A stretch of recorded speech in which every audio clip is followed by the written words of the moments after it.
I really had to step out of my comfort zone to do it. But, John, I had to stay with John for reasons. But anyway, I kind of followed. Yeah, we're on John's leash. But we saw a lot of like people just using drugs out in the open. A guy, I was trying to shake his hand, but he was like not shaking my hand. And then when he left, he was like, "Ooh," shows me like a handful of drugs, and I was like, "Man, I love you, dude. Just quit it." But it was crazy. It really, really was humbling for me, just to see, like, who the drug dealers are. They're rolling around their Bentleys and stuff, and then you see, everybody that's waiting for them, and just going up there and just trying to. It's real. I mean, like Xander said, you just kind of have to let God take over and just give you the words to tell them, because I do honestly feel like we reached some people out there, and if not, we definitely planted some seeds, and that's what's important. But super humbling experience, the whole thing. I'm super grateful that I got to go, and if you guys haven't gone, you need to step up and go, because it's like jumping out of your comfort zone for a lot of people, but it's real, and it definitely changed my life. So I'm really, really grateful that I got to go. Woo!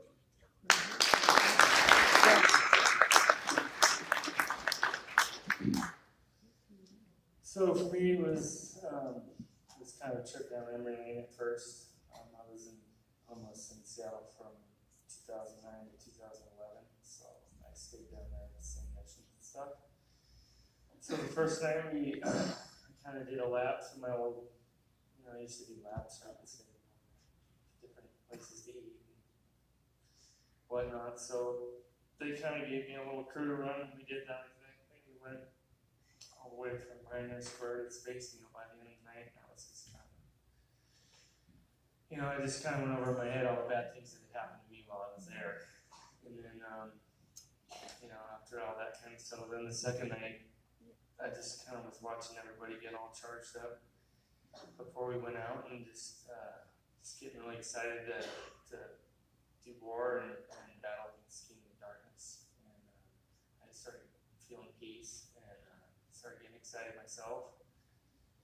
And I made some decent friends, and started feeling really comfortable about just going out there and being happy to share with people without being so nervous about the whole thing. And then, by the end of the second night, I finally ran into the guy that I wanted to help. And I spent, 15 or 20 minutes talking to him.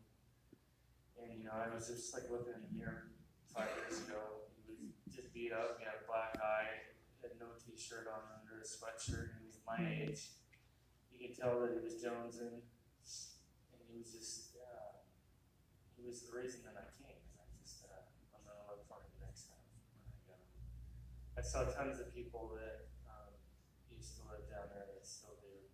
And it's just nice to show up, whether everybody understands it or not. When Jesus is walking with you through the streets, everybody knows Christ is on the mission to, he's down there and bringing the presence. It helps. We should be doing it once a month, not once every 4 months. Amen. Anyways, if you haven't done it, it's just a wonderful experience. Even just get to know the people that go out. Everybody's knew each other's name when we got there, and everybody was friends and so it was wonderful.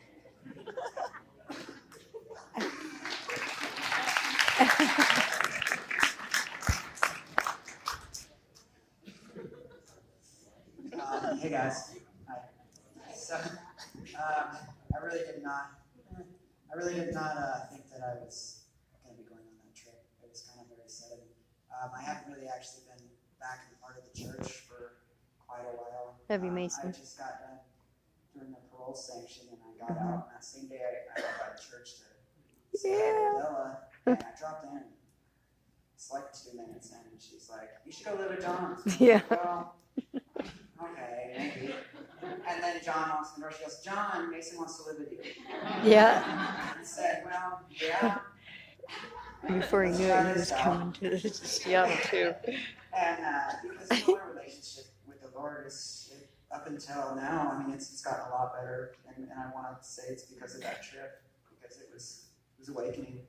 But anyways, yeah, we went down there, and I super uncomfortable with it. I'm talking to any of them. I wasn't ready for that, but that was the first day. And then the second day, I went out with Stephen Hemming during the day, and it was just him and I, and it's beautiful out. You know, we were just walking around the market square, you know, eating fruit. And then we talked to these Islamic guys and had a long conversation with them about what they believed, and then we told them what we believed, and we both agreed to pray for each other, you know, our own ways, and that was kind of cool. And then that night, we went out and we passed out hygiene and stuff like that. And even my family doesn't really know that I was studying because it's so sudden that my family doesn't even know I'm really back on part of all this. So my dad calls me because I posted a picture on Facebook that I was in Seattle. And he says, "I can't believe you're absconding again." I said, no, really. I'm helping out the homeless and preaching the word, but. So, anyways, yeah, we met a guy. My very last hygiene bag that I passed out was this guy that I met named Kevin, and he came up to me and he said, "You have any heroin?" I said, no, I don't do that anymore. And I said, "But I have hygiene for you. I have this." And I said, you know, I used to be there because he said he just got out of the hospital from an overdose. He still had a first on and everything. And, you know, it's sad because I was there not that long ago. And seeing him, you know, he was lost. He said that he missed his daughter, that, you know, he's been living on the streets. He just got to Seattle. And so him and I went and sat at a bus stop and we talked for like an hour and a half, and we prayed for him. And he prayed first, actually. And like, amazingly, like he pretty much covered everything. I didn't know where to follow up. All right, man. So, but yeah, anyways, I'm so super grateful for that trip, and it's really reopened a different chapter in my life, and I'm very grateful for it. And I'm happy that I'm back home with John and the Lord.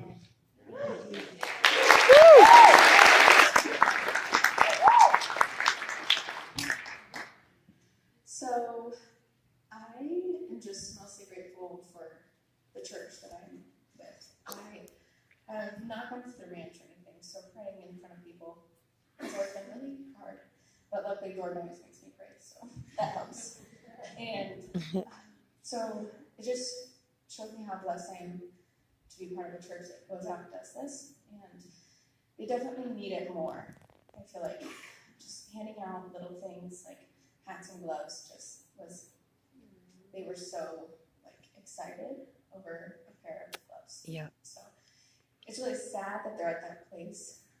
I wish that they would, most of them know that's really hard, is they know Jesus and they know the right from wrong, and they continue to go the wrong way, and they just need lots and lots of prayer. So I'll be praying.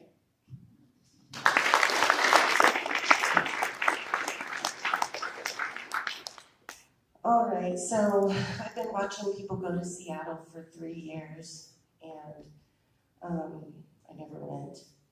And I knew the Lord wanted me to go, and I never went.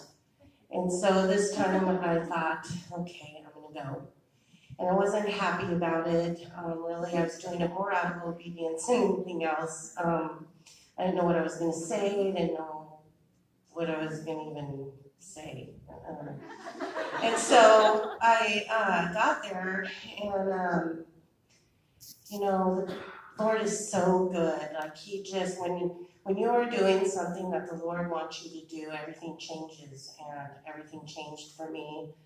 The first night I was with these guys for a while, and got to pray with someone, and he just started bawling. He just started crying. He was old, and so that was, yeah, that was really cool. And then I spent the rest of the night with Stephen Hemming, and the two of us just went out and just preached the gospel.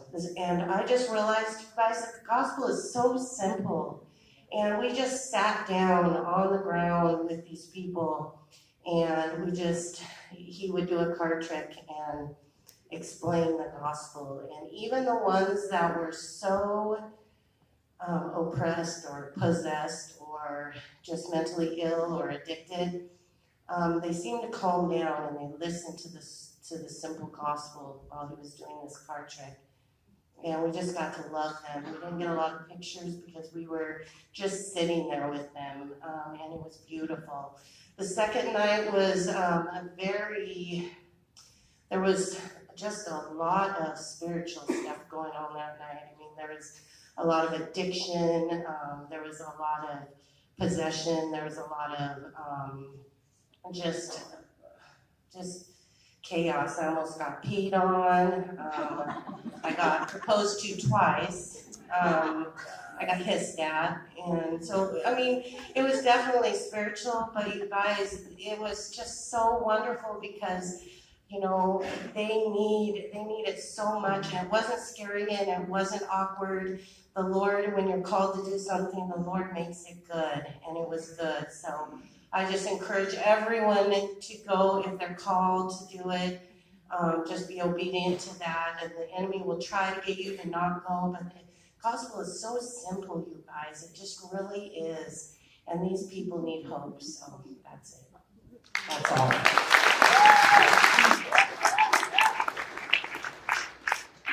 Hey, my name's Stephanie, and, you know, I totally agree, is the gospel is very simple, because God is simple, you know, and every time we go out there, the Lord allows you to see more demonic activity, or just more oppression, whatever the situation is, you know,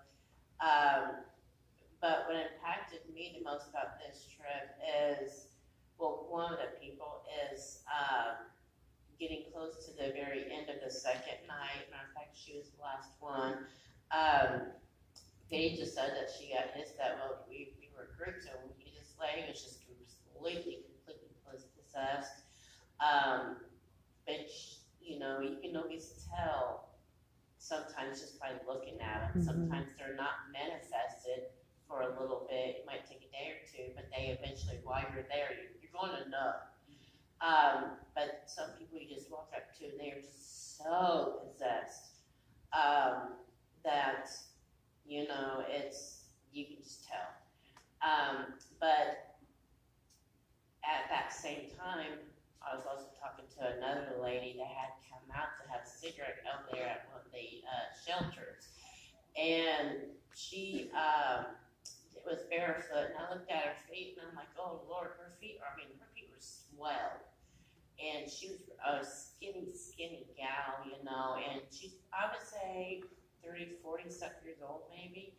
But she told me her story, and her husband had left her, and she had nothing, and just really, really depressed. And she was accepting Jesus as her Savior, but at that very last moment, she got scared and backed off.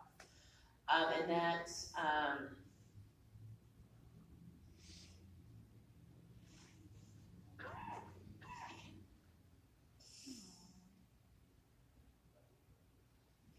that got to me because she didn't go through with it, and that impacted me because it's like, okay, so and I didn't do the game about playing like, what did I do wrong, or you know, anything like that. It's the seed was planted. That's the most important thing until she receives salvation. But then there was this other guy. Oh, another thing that impressed Pete and I both was that although she was barefoot and she gave her last pair of socks away to someone else, you know, that needed them or whatever, you know, and I'm like, that just really, really touched my heart, both of us. And then the night before that, I ran into a guy named Terrence that was one of the very first guys that I met last year, my first trip going. And I said, Terrence, you need to get off the street. You've been out here for 20 years. And it finally hit him, and the Lord spoke to him right then and there, and it's like impacted his heart. It's like, you're right. I really, really do need to go. Just like everybody was saying, it's no matter where you go, you're going to find lost people. The good book says to go out there and be an evangelist. You can be an evangelist in the grocery store in your own town, as long as you are talking about what Jesus and He can do for you, and salvation is given by Him. You're evangelists everywhere. You don't have to go on a missions trip, Right. but like everybody else, I agree that you really, really ought to go out of your comfort zone. When you go out of your comfort zone, just completely rely on the Holy Spirit to direct your path. You're going to realize, hey, I can't do anything alone, and it just really, really hits you. So, that's it.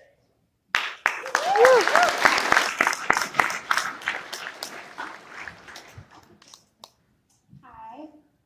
So I've been to Seattle once before, and I only go when I feel the Lord leads me.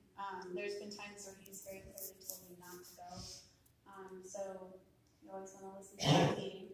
I knew that He led me to go on this trip, but then the last couple days leading up to the trip, there was I just knew the enemy was coming at me, trying to keep me from going. All these different stupid and not so stupid reasons, but just, and so many times in my head, I'm like, oh, maybe I'm not supposed to go. Maybe I just should stay. So anytime you step out for the Lord, the enemy's going to come and try to do that. But I already knew the Lord had called me. I knew that He wanted to do big things, and I really, really feel like He did do some really big things this trip. This trip was way more impactful for me personally than the last trip. Just a few things. There's so many things to say, but number one, when you go down into, it's kind of like going down to the front line a little bit. The enemy has a stronghold on all those neighborhoods. I mean, he has it on lockdown. People are demonically possessed and oppressed. Yeah. Almost every single one of them Yep. are possessed, if not oppressed. It's basically like seeing the end of the road. Like, okay, you remain in your sin, you remain on drugs. This is pretty much where the enemy wants to take you, to where you are almost absolutely without hope. I mean, some of these people, I know there's always hope, but some of these people that you see, I've never seen anyone with less hope and less of a chance than where these people are. And the thing that impacts me the most is that if we're not out there being the light, there literally is not an ounce of light down there. I mean, it's black, just absolutely black.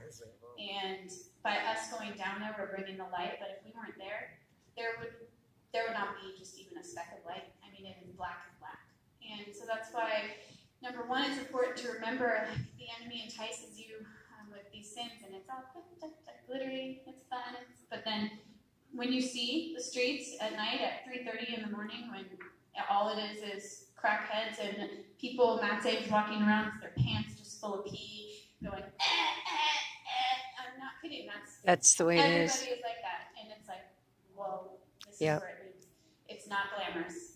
That's exactly where it leads. That's where the enemy wants to take every single one of us, and that battle that's going on down there, it's going on here too. You just don't see it the same way. But it's important to remember that battle is all around. Here we still have a lot of hope. They don't have much hope. So we're the hope bringer. Yep. Hope slimers. Amen. The hope dealers. Hygiene slimers, hope dealers. But then the other thing, we had people give their lives to Jesus this time. We had people rededicate their lives to Jesus. We had, there was something else I wanted to say. That's all I can think of to say.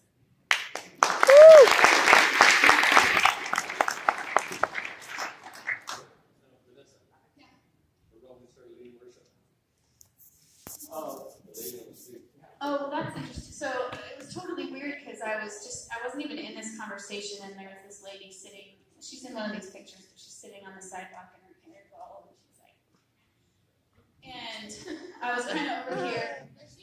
There she is.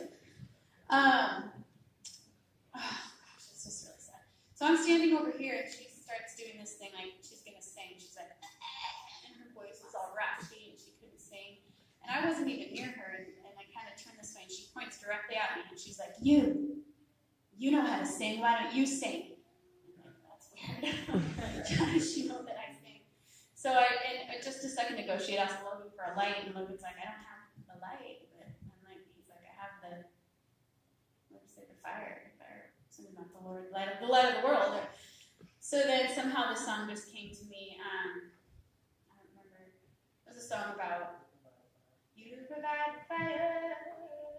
Anyway, so I started singing it, and then she was just like rocking, you know. So then I had sat by her, and she seemed open. Like a lot of people will seem open at first. It's that spirit inside them that wants deliverance, but when the demon has such a stronghold. So I'm sitting there, everything's fine, everything's like attacker. And then all of a sudden she's like, I don't want to hear what you have to say anymore. Get away from me. Yeah. And I'm like, oh, but and she's like, get away. And I was like, okay. And I just walked away because at that point I mean, what do you do? And that's the next level of deliverance that I'm not really in that zone yet. I mean, I'd like to be, but I didn't know what to do. It's like, leave in the name of Jesus. Or, I don't know, but I didn't do it. I just left. I left in the name of Jesus.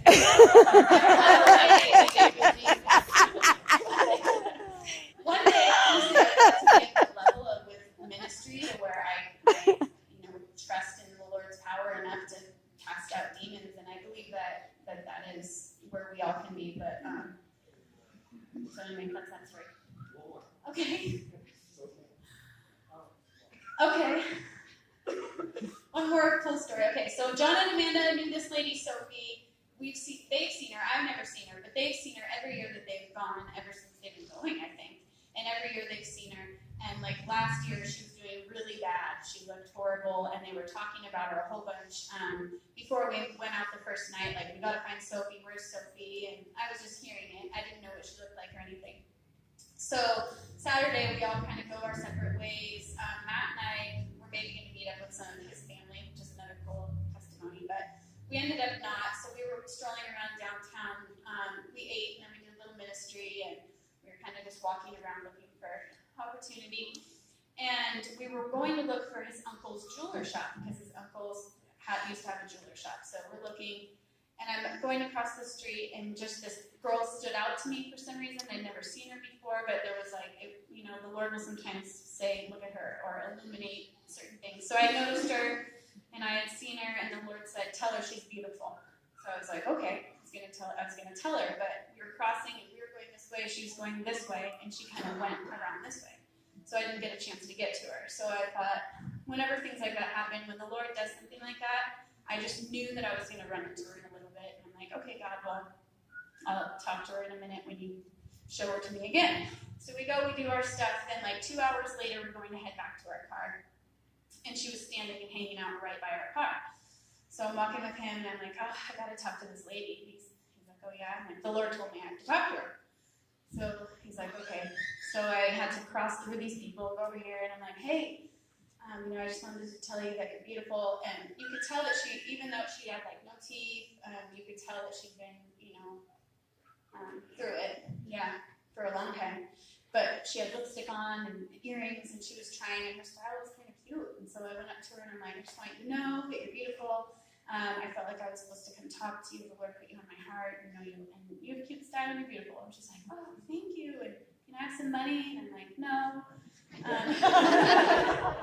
We don't give people money. Like, sometimes if you're led, we'll buy them something. So she's like, can I have a drink? And I'm like, sure. So we go in there, and she's like, I'm really, really picky about my drinks. It's amazing how picky homeless people are. They know exactly what they want, and they don't want it if they don't want it. So we go in there. She wants this $5 drink. I'm like, okay. So I buy it. I'm like, what's your name? She's like, my name is Sophia. It was Sophia that they had been looking for and wondering about. And so I'm like, no way, my friends were wondering about you, looking for you. And she looked great, and it was just encouraging that I took a picture with her. I'm like, can I get a selfie? Gotta send it to John and Amanda. So sent them a picture, let them know she's doing good, she's doing better. And she said she's not ready to get off the streets. The streets are like some people want to stay on the streets. Yeah. They don't want to get off the streets. So that's us, right? Any more, John?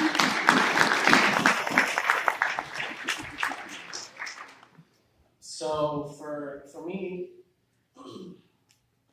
what I took out of it is just the importance of not letting anything come in and just disrupt your walk with the Lord. Because just like what we're talking about, the amount of demon-possessed people that we saw this time, I feel like it was more pronounced to me.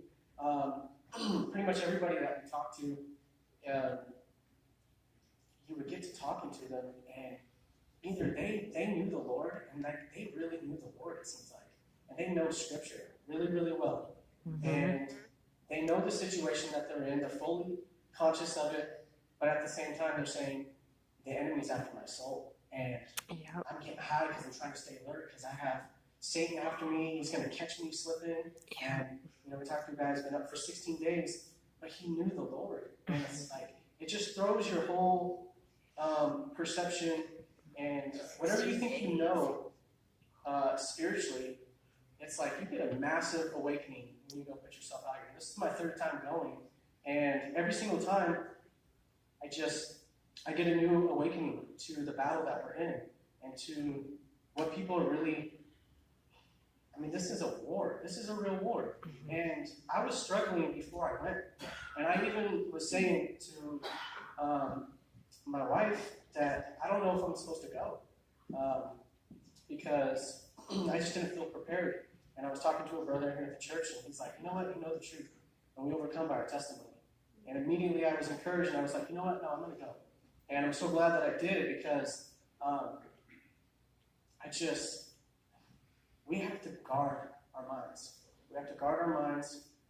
We need to be so incredibly careful on what we let in because just like it's like the trip that you take. I feel like it's a metaphor and it's like a parallel to what's going on in our spiritual life. We get out of the bus and we all meet up and we're praying and we break off. And you just start to go down. It's like the glamorous people are at the clubs. You see the nice cars and you start to go deeper, until you, at the end of the night, 3:30, we end up on 3rd Street at that shelter. And I kid you not, that's like the end of the road. The people that are there, the cops that were there, when we talked to them, they said, we get more calls to this place than any building in Seattle. And they were coming back like every 10, 20, 30 minutes, something like that. And it seems like it's the end of the road. And it's just amazing when we're able to pull somebody out of there. It's like right across the street, you see on graffiti on the wall that says, Satan is out trying to kill me. And you're reading this on the wall, and these people know the spiritual battle that they're in. And they don't have any hope. And just like she said, if we weren't out there spreading it and trying to pull the people out of the life that they're in, from my perspective, I look at Seattle, and it's like, that's a city that Satan, he's got it. The churches out there are without Christ. The signs on the churches downtown say, love your LGBT, everything, neighbor as yourself. And it's this progressive Christianity where it's like, if you're not including everybody and you're not accepting everybody where they're at and what they're doing, then you're not really serving Jesus. If you're trying to pull somebody out of their sin to live a holy life, then you're not truly loving them. And that's a lie. And that's what's going on. And the deception is so bad, all the churches are caving in. They're just caving in. So it's liberal. They fly the rainbow flag over the churches. And, it's so much more than that. It's just they're not out there doing what we're doing. As far as what we can see, we've been out there a lot. We don't really see it. And then another really cool thing that happened that was kind of like, I feel like God really just kickstarted something in me. A family member that I've been praying for 5 years that I haven't talked to. I used to live with one of my cousins. I forgot our mattresses. They're sitting outside the garage. When we get there, and we're like, let's set up our bed. I'm like, oh, man, I forgot our mattresses out in front of the garage. We're like, all right, well, we got to go to Walmart. So Walmart was 20 minutes away. And, we're killing time, and ended up taking a really long route. And I was even thinking, and I look back on it, I'm just getting back to that place where I'm able to recognize the voice of the Lord. And he had already spoke to me that I'm going to end up seeing my cousin when I was down there, but the vision that I had in my head was on the streets. But anyhow, we go in there, we get the mattress, and everybody ends up going out, checking out, waiting for the money to come out of the